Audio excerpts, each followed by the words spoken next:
Welcome to the deep dive. I bet, like a lot of people, you're fascinated by that enduring mystery. Cleopatra's lost tomb. Definitely. And that's exactly what we're digging into today.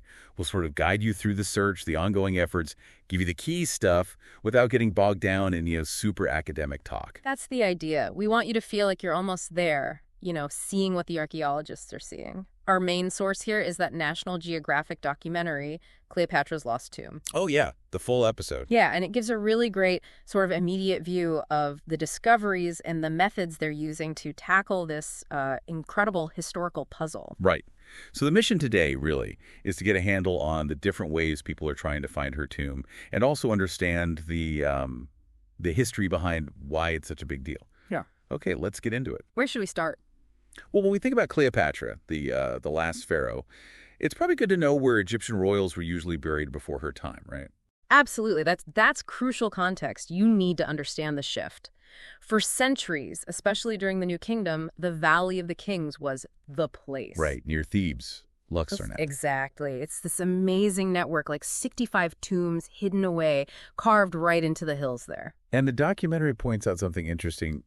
Not all of them were finished, like Ramses the Elvis tomb. Mm-hmm. That was the last one actually started in the valley. Mm. And sometimes, these unfinished sites can actually tell us more. How so? Well, you see the plans, the initial layouts, the decorations they intended to do. It gives you a peek into the whole process, the thinking behind these massive, elaborate tombs. Okay. But what's really key here is that Ramses the Elvis tomb, even though it was never used for him, it shows these early stages. But his reign, that marked a big change. He abandoned the valley. Abandoned it. Yeah, no pharaohs buried there after him. Now, people often say it was just about looting, tomb robbers. Which was a huge problem, wasn't it? Yeah. Oh, massive. But it might also reflect a bigger shift, power moving north. Alexandria becoming wealthier, more central. It hints at the changing dynamics leading up to Cleopatra's era. That makes sense. You can see why a new capital city, a port like Alexandria, would become the focus. So leaving the valley wasn't just about security, it was maybe strategic. It signals a major transition, exactly. It really sets the stage for where someone like Cleopatra and her dynasty might have ended up. The Ptolemies. Right. Her Greek Ptolemaic dynasty, ruling since Alexander the Great's time, they set up their capital in Alexandria. Perfect spot to control Mediterranean trade. So logically, you'd think Alexandria is a prime candidate for her tomb. Rulers usually want to be buried near their power base. And Alexandria was meant to be incredible back then. The library, the lighthouse. One of the ancient wonders. Truly a major city. But as the documentary shows, looking for her there now is, well, it's tough. Professor Imad Khalil's work highlights the challenges. It really does. You've got earthquakes over the centuries causing huge damage. And a big chunk of the ancient city is actually underwater now, in the harbor. Underwater? Wow. Yeah, Professor Khalil's been diving down there for, over 20 years? Searching the seabed for clues for the Royal Cemetery. That's dedication. It is. And the scale of those underwater ruins, it gives you a real sense of how grand and important Cleopatra's capital was. Yeah. A city built to project power. It's almost hard to picture her capital just sunk beneath the waves. The film shows them finding things, right? Pottery, columns. Massive columns, yeah.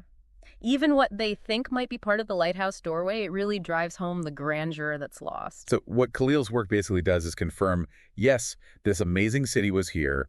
It was vast. Exactly. And the thinking is Cleopatra probably followed the pattern of her predecessors, the other Ptolemies in Alexandria.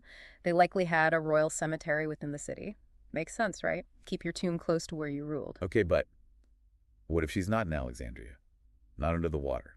Well, that leads us to another major theory. Kathleen Martinez. Precisely. The lawyer turned archaeologist. She's convinced Cleopatra is buried about 30 miles west of Alexandria at a temple site called Taposiris Magna. And she's been at it for a long time, hasn't she? The documentary mentions like a decade. Over a decade, yeah. It's quite a story. She argues her legal background actually helps her build the archaeological case, piece together the evidence methodically. Interesting approach. And her work at Taposiris Magna, it's uncovered significant structures. It suggests the temple was definitely active in Cleopatra's time, and it was a major center for the goddess Isis. Ah, Isis. And that connection is vital, isn't it?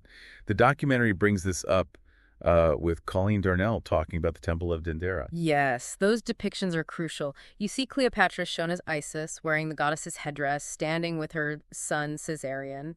It's very explicit. So she wasn't just paying lip service, she was actively promoting herself as Isis. Absolutely. She cultivated that image. Isis was incredibly popular then, seen as powerful, protective, a healer. By linking herself so strongly to Isis, Cleopatra aimed to legitimize her rule, keep the support of the Egyptian people. Okay, so if she saw herself as Isis on Earth, maybe she'd want to be buried in a major Isis temple. That's Martinez's core idea. That's the logic, yes. And she found something very intriguing just outside the main temple walls at Taposiris Magna, this kind of mysterious hollow in the ground. Leading to A shaft cut straight down into the bedrock, maybe 20 feet or so, and then hitting these underground tunnels. Wow. Deliberately cut, you mean? Looks like it. The footage really shows the excitement, but also, frankly, how dangerous excavating something like that is. Yeah, it looked pretty unstable. Tunnels carved straight from the rock. Hard work. Incredible effort, but then they hit a major snag. The tunnels flooded, completely underwater. Well, that's the million-dollar question, isn't it? Was it done deliberately back then? Maybe to protect something valuable inside? Deter looters. Martinez certainly believes these tunnels lead somewhere important, an undiscovered chamber. And they use technology to peek, right? Ground-penetrating radar. Exactly. GPR sends radio waves down to see what's below, and the initial results... pretty exciting. What did they show? They indicated a large anomaly, a potential cavity, maybe 30 feet across, right under the temple entrance. 3 feet? That's big? It's substantial, something that large, deliberately made, inside a major temple complex from that era. It strongly suggests, a high-status burial. You could see Martinez's reaction in the film after all that work. Understandably emotional. It's a huge potential lead after years of searching that specific spot. So what happens next there? Well, the timing wasn't ideal. As the documentary explained, her excavation permit ran out for the season, so they had to secure the site. Ah, frustrating. Very. But the plan is definitely for her to return next season and properly investigate that chamber. Everyone's waiting to see what, if anything, is inside. Keeps you hanging, doesn't it? It really does. But while Taposiris Magna is maybe the most talked about lead right now, it's not the only place people are looking. Right. Got to keep options open. Exactly. The documentary also takes us further south to Aswan, to this ancient necropolis called Kubet el Hawa. Alejandro Jimenez Serrano is working there. And that site's even older than the Valley of the Kings. Parts of it, yes. It goes way back. Their focus there is different, identifying people buried in tombs that don't have clear inscriptions. And they found something pretty spectacular, too, didn't they? Mummies.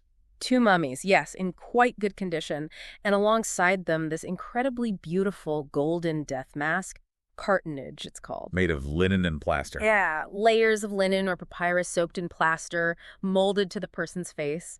They were pretty common, but this one was exceptionally well made. Did they figure out who it belonged to? They did. Carefully analyzing the mask and any inscriptions, it belonged to someone named Seti Hakaib, a Inet. What his role was exactly, still a bit unclear. Research is ongoing. And the mummies themselves, they didn't unwrap them, right? That's not really done anymore. No, not standard practice now. Instead, they use CT scans. Took them to a local hospital, actually. Like a medical scan. Pretty much. It's amazing what you can learn non-invasively these days. Gives you incredible detail about the person's life, health, age at death, without damaging the remains. So what did the scans show?